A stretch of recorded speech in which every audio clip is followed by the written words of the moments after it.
السلام علیکم ورحمۃ اللہ وبرکاتہ۔ گزشتہ چند دنوں سے جو پاکستان کی صورتحال رہی ہے سیاسی حوالے سے،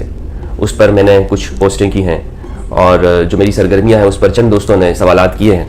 اور کچھ ان کے شبہات ہیں، تو میں چاہتا ہوں کہ اس ویڈیو کے ذریعے ان کا ازالہ کروں۔ دوستوں کا کہنا یہ ہے کہ مفتی صاحب آپ مذہبی بات کریں، مذہبی معاملات کے اوپر تاریخ پہ گفتگو کریں جو آپ کا موضوع ہے، لیکن آپ جو سیاست پہ بات کر رہے ہیں اور آپ کی جانبداری دکھائی دی جا رہی ہے عمران خان صاحب کے لیے، تو یہ آپ کے ساتھ زیب نہیں دیتا۔ تو میں ان دوستوں کو جواب دینا چاہتا ہوں۔ پہلی بات تو میرے بھائیوں یہ ہے کہ ایک مذہبی انسان بھی اپنی ملک کی صورتحال کے اوپر وہ دیکھتا ہے اور اس کو بولنے کا حق ہے۔ یہ میری ذاتی رائے ہو سکتی ہے، ضروری نہیں ہے کہ آپ اس کے اوپر اتفاق کریں۔ جہاں میں مذہبی معاملات پہ گفتگو کر رہا ہوتا ہوں تو وہاں بھی اگر آپ کو دلیل سمجھ میں آتی ہے تو ٹھیک ہے، آپ اس دلیل کو لے لیجئے اور میری بات سے ایگری کیجئے، اور اگر آپ کو دلیل مضبوط دکھائی نہیں دیتی ہے تو کوئی ضرورت نہیں ہے کہ آپ میری بات سے ایگری ہوں، یہ کوئی ضروری نہیں ہے۔ تو غلامی سے تو ویسے ہی اسلام نے منع کیا ہے، تو ذہنی غلامی تو اس سے زیادہ خطرناک ہوتی ہے کہ انسان کسی بھی بات کو اندھا دھند ہو کر ماننا شروع کر دے۔ تو اب میں آتا ہوں اس حوالے سے کہ میں نے جو عمران خان صاحب جو تحریک انصاف کے قائد ہیں ان کے حوالے سے جو انہیں ان کے خلاف تحریک عدم اعتماد آئی اور جس طرح سے بیرونی سازشوں کا جو وہ خط آیا، اور یہ ساری تفصیلات پوری قوم کے سامنے ہیں، اس پر میں نے جو عمران خان صاحب کی جو حمایت کی یا جس حوالے سے میں نے جو باتیں کی ہیں وہ کیا ہے، وہ کیوں پیش آئی، اس کی بنیادی وجہ یہ ہے میرے دوستوں،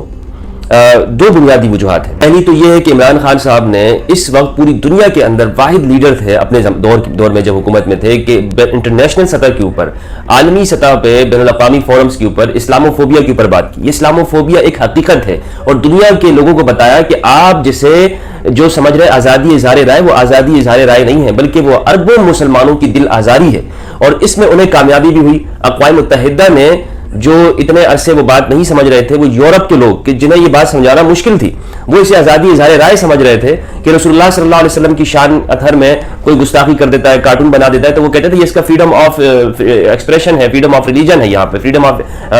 اسپیچ ہے، تو لہٰذا اس کو آزادی ہے۔ یہی بات ان کے جو ان کی ذہنوں اور دماغوں میں بیٹھی ہوئی تھی، عمران خان صاحب نے بار بار دنیا کے انٹرنیشنل پلیٹ فارم پہ جا کر انہیں سمجھایا کہ جناب جس چیز کو آپ فریڈم آف ایکسپریشن آپ کہہ رہے ہیں اس سے مسلمانوں کی دل آزاری ہوتی ہے، اربوں مسلمانوں کی، اور دنیا کے اندر امن اس وقت تک نہیں آ سکتا کہ جب تک آپ اپنے اس رویے کو نہ چھوڑیں۔ اس وجہ سے پوری دنیا کے لوگوں نے اس بات کو قبول کیا انٹرنیشنل سطح پر، یہ عالم اسلام کی بہت بڑی کامیابی، اور پوری دنیا کے مسلمانوں نے اسے ویلکم کہا، خوش آمدید کہا، اہلا وسہلا مرحبا کہا۔ اور اسی کے ساتھ جو رشیا کے صدر ہیں ولادیمیر پوٹن، انہوں نے ایک بیان جاری کیا اور کہا کہ بالکل یہ بات عمران خان صاحب کی درست ہے کہ رسول اللہ صلی اللہ علیہ وآلہ وسلم جو کہ مسلمانوں کے دلوں کے اندر بستے ہیں، اس ذات اطہر کی گستاخی کرنا یہ کسی بھی طرح آزادی اظہار رائے نہیں ہے، صدر پوٹن نے کہا، اور اس کو عمران خان صاحب نے بھی اس بات کی تائید کی۔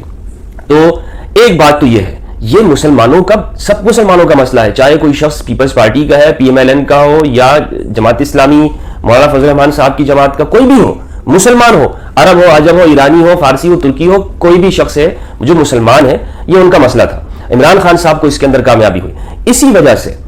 میں نے کھل کر ان کی حمایت کی، اور یہ کوئی ایسی ڈھکی چھپی بات نہیں ہے کہ آپ کہیں کہ جی اسلاموفوبیا دنیا میں نہیں ہے۔ آج ہندوستان کا حال دیکھ لیں آپ، وہاں پہ کیا ہو رہا ہے مسلمانوں کے ساتھ، آئے دن ہندو مسلم فسادات ہو رہے ہیں، جس کی نشاندہی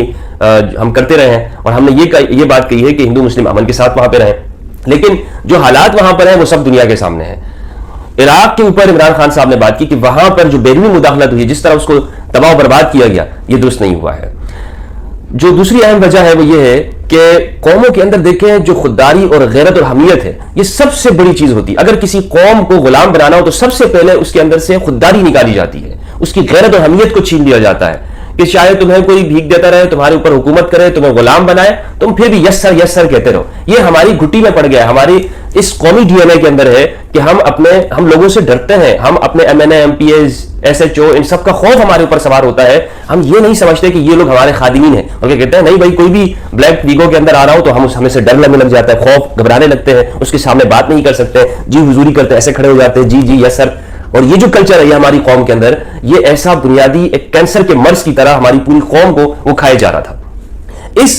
اب دیکھیں آپ کہتے ہوں گے کہ جی حکمران وہ ہوتا ہے جو مہنگائی ختم کر دے، آٹا دال چینی چاول اس کی سستائی کر دے لوگوں کو، ٹھیک ہے یہ چیزیں بھی ہوتی ہیں، لیکن یہ مرحلے بعد کے ہوتے ہیں۔ جب قوم کے اندر اس کی غیرت اور حمیت ہی نہیں ہوگی، وہ کسی سے پوچھ بھی نہیں سکے گا کہ اپنے ٹھیکیدار سے جہاں پر ایک مزدور کام کر رہا ہے بینک کے اندر یا اس شخص سے کہ جو کمپنی اور فیکٹری کے اندر کہ آپ میرا حق مجھے کیوں نہیں دے رہے، تو اس جو بنیادی غربت کی وجوہات ہے کہ غربا اور مزدوروں کو ان کا حق نہیں مل رہا ہوتا، اسی لیے غربت ہوتی ہے، امیر سے امیر ہوتا ہے، غریب غریب سے غریب تر ہوتا جاتا ہے، تو وہ چیزیں بعد میں آتی ہیں۔ پہلی چیز یہ ہوتی ہے کہ ایک شخص لوگوں کا یہ احتساب کر سکے، لوگوں کو پوچھ سکے اور اپنے حقوق اور رائٹس کو مانگ سکے۔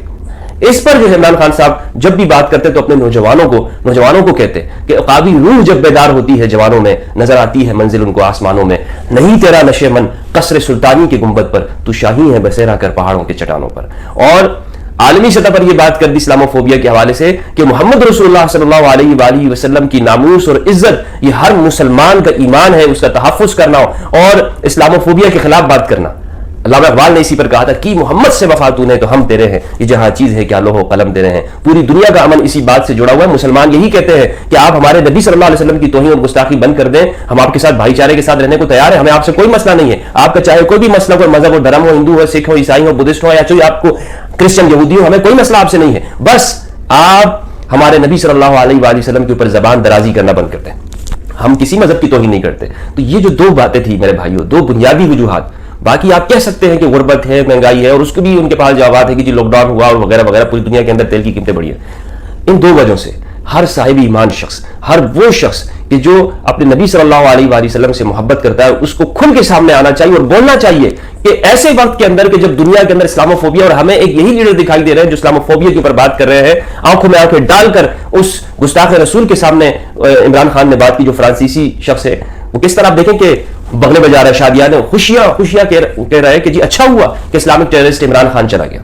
تو ہمیں سوچنا ہوگا کہ ہم کس کے ساتھ کھڑے ہیں، گستاخان رسول کے ساتھ کھڑے ہیں یا ایک عاشق رسول کے ساتھ جس نے عالمی سطح کے اوپر، عالمی فورم کے اوپر رسول اللہ صلی اللہ علیہ وآلہ وسلم کی عزت اور ناموس کی بات کی۔ لہٰذا ہمیں وہی بات کرنی چاہیے جو قرآن مجید نے ہم مومنوں سے کہا، یا ایھا الذین آمنوا کونوا قوامین بالقسط شہداء للہ ولو علی انفسکم او الوالدین والاقربین۔ اے ایمان والو، تم اللہ کے لیے گواہی دو، انصاف کے لیے کھڑے ہو جاؤ، سچ کے ساتھ کھڑے ہو جاؤ، خدا کے لیے بات کرو، اگرچہ وہ تمہارے خلاف جاتی ہو، تمہارے والدین کے خلاف جاتی ہو، تمہارے اپنے اعزاء اور اقارب، اپنے دوستوں اور اپنے رشتہ داروں کے خلاف کیوں نہ جاتی ہو، لیکن جب سچ اور جھوٹ کی بات آ جائے، حق اور باطل کی بات ہو، تو پھر تم نے یہ نہیں دیکھنا کہ یہ کون بول رہا ہے، یہ کس پارٹی کا ہے، یہ کون شخص ہے، یہ تو عمران خان ہے، یہ فلاں ہے، نہیں، پھر تم نے بات کرنی ہے تو حق اور سچ کی اور اللہ کی گواہی دینی ہے۔ آج بڑا مسئلہ یہ ہو گیا کہ ہم کہتے ہیں کہ جی دوسری طرف تو بڑے مولانا ہیں، دوسری طرف تو دوسرے مذہبی شخصیات ہیں، پیر حضرات ہیں، وہ کیسے غلط ہو سکتی ہیں، دوسری طرف تو فلاں رہنما ہے۔ نہیں، حق اور سچ کے لیے ہمیں بات کرنی چاہیے، اور آج ہم نے اس کو چھوڑ دیا ہے۔ قرآن کے اوپر ہم عمل ہی نہیں کرتے۔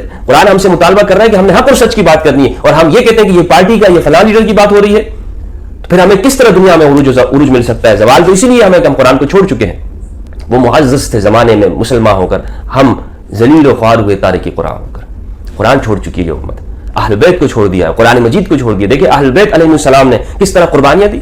کربلا کا واقعہ ہمیں بتایا جاتا ہے، کیا ہم اس کے اوپر عمل کرتے ہیں؟ کیا ہماری زندگی کے اندر وہ کربلا کا اسوہ نظر آتا ہے کہ چاہے سامنے والے کتنے ہی طاقتور کیوں نہ ہو، لیکن ہم نے اپنے بال بچوں کی، اپنے مال کی کسی کی قربانی سے دریغ نہیں کرنا، پرواہ نہیں کرنا، اور ہم نے حق کے لیے کھڑے ہو جانا ہے۔ اس امت نے ان دونوں چیزوں کو چھوڑ دیا، قرآن اور اہل بیت۔ قرآن سے ہمیں رہنمائی ملتی، اہل بیت سے ہمیں اسوہ ملتا، ہم دیکھتے کہ قربانی کیسے دینی ہے، سچ کے لیے کیسے کھڑا ہونا ہے، جھوٹ سے کیسے لڑنا ہے، ظالم اور یزیدی لشکروں کا مقابلہ کیسے کرنا ہے۔